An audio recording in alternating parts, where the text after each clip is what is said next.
depends. Skip Bayless. Yes. I need you to work with me here. Okay, I'll try. I want a caveat. Are you ready for this? I hope so. I believe that there's a chance that Draymond, because you got to remember, when you're suspended, you have to be out of the arena 2 hours before game time. Okay. Skip Bayless, this is going to sound bizarre. I think there's a chance that Draymond Green is going to be in the building. I think there's a chance that Joe Lacob, the owner, is going to be willing to take the fine and somehow, some way have Draymond Green in that building. Because remember, it's a championship. It's a championship on the line. If they win, it's a championship celebration. The gold confetti is going to be descending from the ceiling of the Oracle, et cetera, et cetera. Draymond is allowed to be there for the celebration, but he's not supposed to be there during the game. But these are special circumstances. And if I'm Joe Lacob, if I'm the owner, see, this is the kind of stuff I love about somebody like a Mark Cuban. Mark Cuban would be so defiant, so ticked off by this decision from the league that he's the type of dude that'll have the guy, the Draymond, sitting right next to him. You know what I'm saying? Watching the game and just pay the damn fine. I wish Joe Lacob would do something like that. Something along those lines. Something inspirational like that. I think Golden State will win this game. I think those boys will show up without Draymond Green. Clay and Steph will catch fire. The bench, their depth will step up, and do what they do because they're all about next man up philosophy, okay, strength in numbers. And I think it'll be too much for this Cleveland Cavaliers squad to overcome. Without Draymond around, I think LeBron goes berserk, understanding how he will look if he doesn't. And as a result, without having Draymond to be concerned about, even though Iguodala is his primary defender. Remember, now that Draymond is out, Iguodala is going to have to play multiple roles, and because of it, it might take some of the weight off of LeBron James, and he might be free to wreak havoc and inflict damage.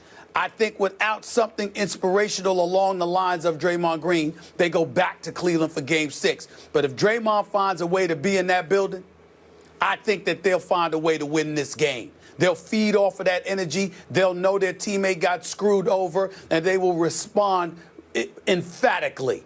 And they will sit up there and be hitting raining threes from all over the place and close Cleveland out. Okay, if memory serves, I heard earlier today the fine's only $2,000 for having Draymond on the premises during the game. I don't know what I think I heard that in our meeting. But I'm not sure about it. Well, they could easily. But what I'm saying is, Joe Lacob, I think he can afford $2,000. I don't know for sure. Well, with this league, you never know. Yeah. What they would retro, or what punishment they would try to inflict for such a level of insubordination. But to me, if I'm Draymond, if I'm the Warriors, I buy this man a ticket. I make sure he's in that game courtside or something like that in a suit sitting right next to Joe Lacob, right across from their bench. If that were me, that's what I would be looking to have him do. Sit right there cheering the team on. I think it's absolute. Listen, this is the championship. Can we please get away from trying to act like every game means the same thing? There's a difference between a regular season game and an NBA Finals game. This is a championship on the line. And for this man not to be allowed in the building after such a bogus ruling, it's annoying to me. Okay. I got to tell would you, do it. Just me, if Draymond Green winds up in a courtside seat in civilian clothes, I believe that Commissioner Silver would send security to escort him out. It's just a terrible look for the NBA. It's against the rule, right? He's not playing. He's not playing. I know, but it's against the rule. You can't be in the building. You don't want him to play, right? You don't want him to play. What? He's listen. We got Tom Brady with the Deflate Gate going to court. You understand? Appealing every decision or whatever. If you're Draymond Green, what's wrong? If you spend your money and you spend your hard-earned money and you buy a ticket, what's the problem? What's the problem? What's the problem? Okay. All right. I would do it. I like your theory, but I'm going to go back to reality here. And you keep thinking it's not reality. Don't underestimate it. I won't. I'm watching. I'll be watching at the start of the game for Draymond in a courtside seat. But here's my take. The statistics scream how valuable Draymond has been to this team, as you well know. He led this team in plus-minus during the regular season over Steph Curry. and he is running away with plus-minus leadership in the postseason over Klay Thompson, who's second on the team. The numbers say he should be a Finals MVP candidate. It's still up in the air. Steph got back in the conversation, obviously, with his 38 the other night. But Draymond is at least a candidate for MVP in the Finals. My point is, they are going to miss him basketball-wise. They're going to miss him defending the rim against LeBron's drives, and they're going to miss him spreading the ball, sharing the wealth, moving things around as sort of the point forward of the offense. It's a big loss. It's a gaping hole. I hear what you're saying. If you just play out of your minds and everybody starts dropping threes from everywhere, I get you. I don't see that happening. I think this game is made for LeBron James because he owes his team this game. And with no Draymond, it's time for the king to rise and shine. Stephen A., he scored 44 and 39 in games 1 and 2 in this building a year ago. I see no reason why he shouldn't approximate that tonight with no Draymond guarding the rim.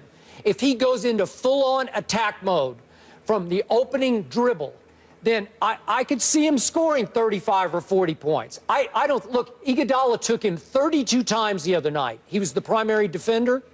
LeBron went 0 for 2 against Iguodala. He took only 2 shots. What are you doing?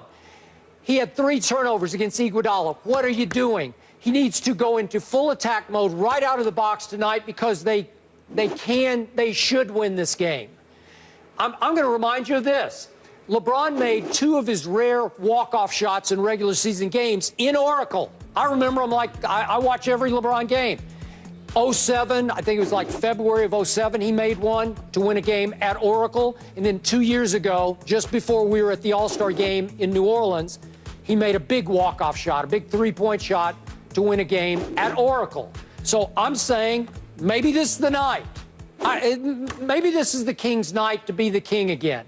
It's made for him, and he owes his team this game. I'm going to go 97-95 visiting team Cleveland tonight. I will remind you that the Cleveland Cavaliers should have won Friday's game.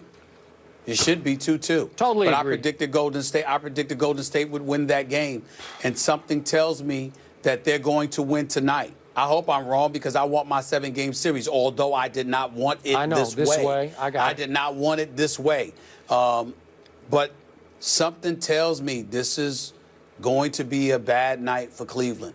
Something tells me that the lack of togetherness, the finger pointing, looking at one another, and I'm not talking about in good moments like, it's not like they hate each other or anything like that. I'm not accusing this team of that. I'm simply saying that the team that Golden State is, Cleveland has tried to learn to become. And they're not there yet in terms of their chemistry, on-court chemistry. Because on far too many occasions, guys are looking at one another saying, you were supposed to do this or you were supposed to do that. They don't seem together in that regard. And in a moment like this, where you really, really got to band together and be together in order to get things right, this is the kind of moment that can be overwhelming. When Golden State goes on one of those runs, doing whatever it is that they do, it might be too much for this Cleveland Cavaliers, character-wise, to overcome. I don't think they're going to get punked. I don't think it's going to be similar to what we witnessed in Game 2 when they just gave up in the second half or anything like that. They laid down that game. I think they could potentially find themselves being overwhelmed by the moment because it's going to be one of those moments where they're required to totally lean on their leader. Yep. And LeBron has to be up for it, not as just a leader, but as an individual. LeBron has to embrace this game like he embraced that game at Boston in 2011 when he dropped 45 and 15 in that Game 6. I agree. That LeBron has to show up because everybody's coming for him. Because, again, we're talking about just one game. He didn't show up with his aggression, only attempted 16 shots, passed up a dozen shots, left Kyrie hanging by himself, and then on top of it all, instigated and then exacerbated a situation that got Draymond suspended, and then spoke about it in a post-game conference, which and it's not violating any rules or anything like that. But bottom line is, like Draymond said, Draymond was quoted, there's a lot of things that get said on the court with players in the heat of battle, but you never hear about it from me. So that was code for this dude violated something. He did. Now that's how people feel. LeBron's got all of that working against him tonight. Do I think he'll respond? Yes. But do I think it'll be enough? I'm leery on that, particularly if Draymond Green finds himself in this building. I'm almost to the point where I'm willing to say, if Draymond is there, the Warriors win. If he's not, they lose. So even though he's not playing, still a lot will ride on Draymond Green. He might be there. Yes. I would not rule it out. All right. Skip's going Cleveland, though. Tonight could be the first time ever for the Warriors franchise that they clinch a championship in front of their home fans there in Oakland. We are back at Oracle Arena, Game 5 of the NBA Finals, 9 Eastern on ABC. Our coverage tips with NBA Countdown at 8:30 with Sage, Doug, and Jalen. You can also listen to the game on ESPN Radio after the break. Part 1 of ESPN's highly acclaimed series, OJ Made in America. You need to see this. Premiered this weekend.